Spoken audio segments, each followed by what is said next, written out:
Black History Month, which begins this month, I think. Last week. Last week. Yeah, we're in the middle now of Black History Month. I know you really look forward to it every year, Nick, and I think you always write an article about it.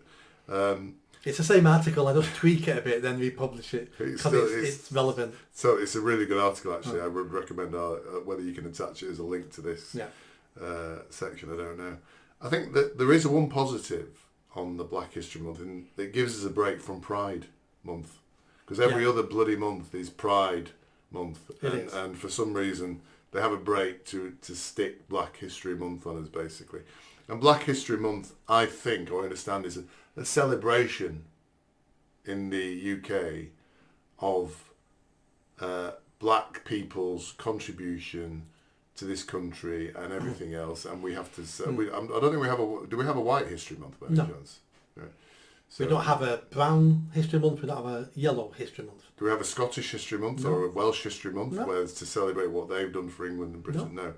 But we for some reason we have to have a special month to celebrate. It's because this is an import, like most bad ideas. This has been imported from America. Oh, has it? So America's been having Black History Month now for decades. Right. And I first heard about Black History Month maybe 10, 15 years ago here.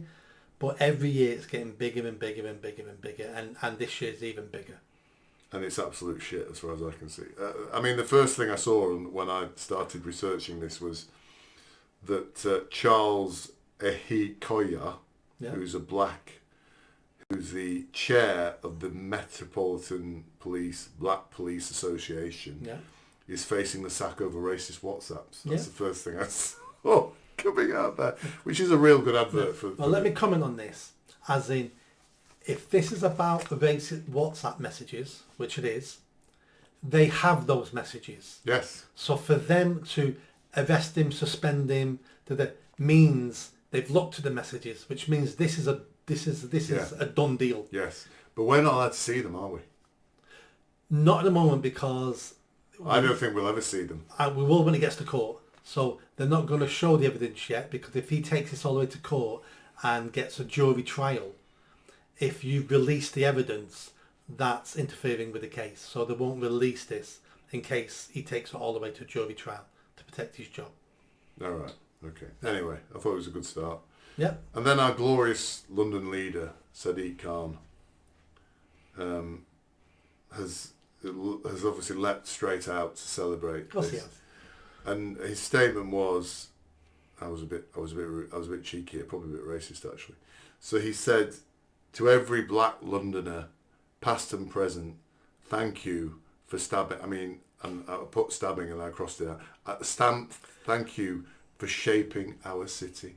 So, to every black Londoner, past and present, thank you for shaping our city. Because I didn't realise London was shaped and created and, past and present by black people. Nobody's ever told me that before. No immigrant community over the last 100 years has shaped London, they have, because it is turning into a shithole. But no immigrants came here to improve the UK. I had this conversation a lot of time. My dad came here not to improve the UK. He came here for a better life. He came here because of a richer country. That's what immigrants come for. They didn't build London. They didn't build any of the infrastructure. Well, my dad worked on the motorways, with a pick and a shovel. But they came here for a better life. And I wrote my article to dispel some of the myths, some of the things that we now think are true. Have you heard of someone called Mary Seacole? Yes, I've got her written down actually, but go on, talk me through it. Well, I've got a few others to test you on in a minute. They almost changed my secondary school to Mary Seacole. It was a failing school, and like you do with a failing project, failing school, rebrand it.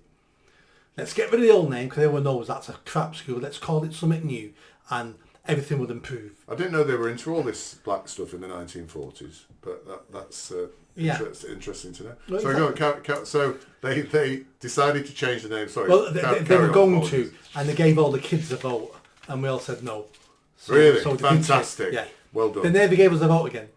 A bit like that boat face. They give you a vote once, and if you vote wrong, they never give you a vote. If they don't again. like it, it's like, exactly. Yeah. So Mary Seacole was, and I believed this at the time at school, Oh, they brainwashed these poor little kids all the time, this is the mid-80s, and we got told she was a nurse in the Crimea, just like Florence Nightingale, except she's been erased from history because she was black.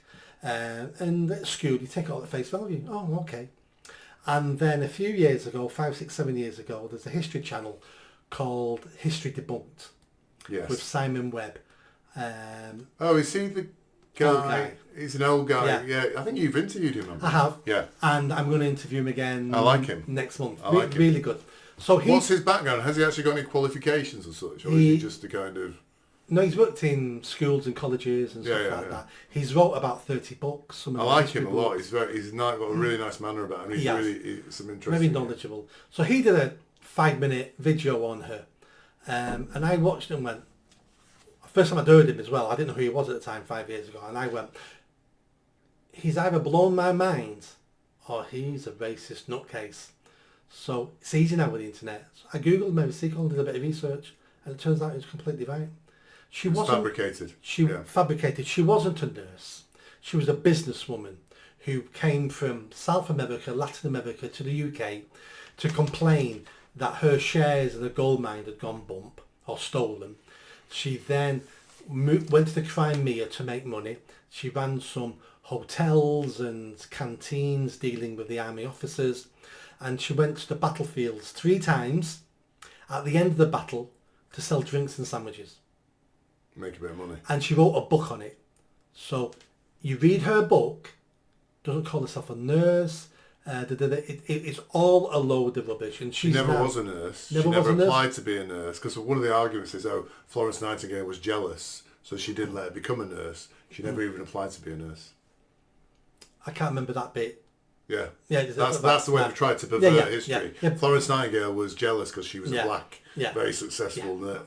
She was a businesswoman. Yeah, and that's a great profession to be in. Yeah, she wasn't on benefits. She was a self-made businesswoman who went to different countries to make money and was successful. So good for her. But she wasn't a nurse. But what is sickening about that, Nick, is you as a little kid. You as a little kid in your shorts at school were being brainwashed by these idiots telling you this bollocks and trying to persuade you based on lies to rename your school the Mary Seacole School. It's scandalous. Yeah. And I'm sure the teachers all believed it as well. Yeah. It's a lot easier now we've got the internet. It's harder to be fooled now because we have the internet. Another one from Black History Month. What was the school actually renamed? The Tommy Robinson School? No, they kept it at the same name. So it was called Central High School for Boys. That's a good name. That's a good English... Yeah, but it was failing. You said to anybody in the 70s and 80s, Central High School for Boys, and the reaction would be, Jesus, I'm not sending my child there. So they wanted to rebrand it. I see. That's what they were doing. Not improve it, just rebrand it. Just rebrand it, not actually do the work. Yeah, exactly. That's too hard. Yeah. That's too hard. So another myth from Black History Month will be the Black Roman Emperors. Yes. Particularly Emperor Septimus. Yeah. So, wow, a Black Roman Emperor. So what happens in Black History Month? It's called Black History Month. It's not called African History Month. Because because Black history is sub-Saharan and the Caribbean. That's where black people live.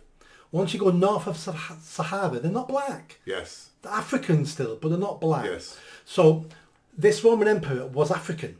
He was born in Libya or Tunisia. But those days, North Africa was populated by Europeans. Yes. They were called from what I can remember now, the Berbers.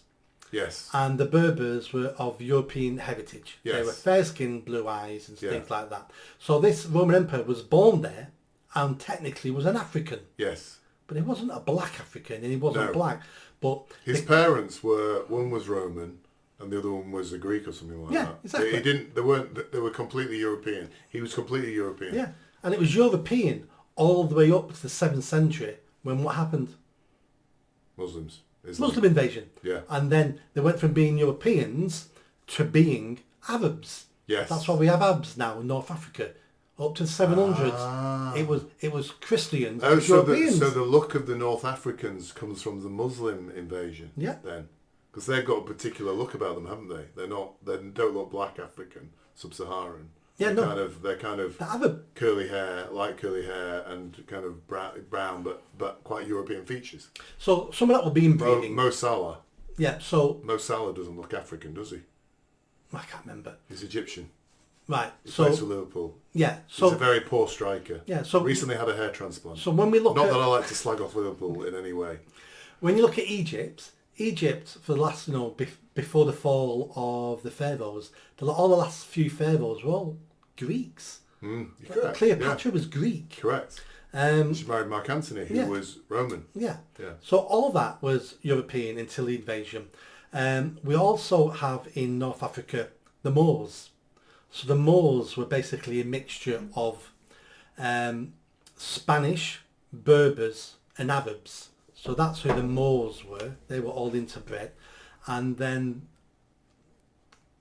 so it's the mixture, the mix-up African and black. So there's also Black History Month that we had a black queen in this country. Did you know that? Bollocks. Yeah, black queen, the wife of, can't remember the king now. And they've traced her ancestors back, and one of her ancestors had a mistress who was a Berber. I've just said Berbers weren't black. Berbers were Europeans. So even when there is a link, it's not actually. It's not linked back to black. It's linked back to Africa.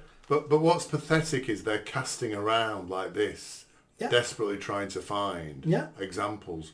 But as you say, I mean, you wrote a really good article about this, didn't you? I don't know whether you're going to, as I say, attach it to this section. You wrote a really good article about this.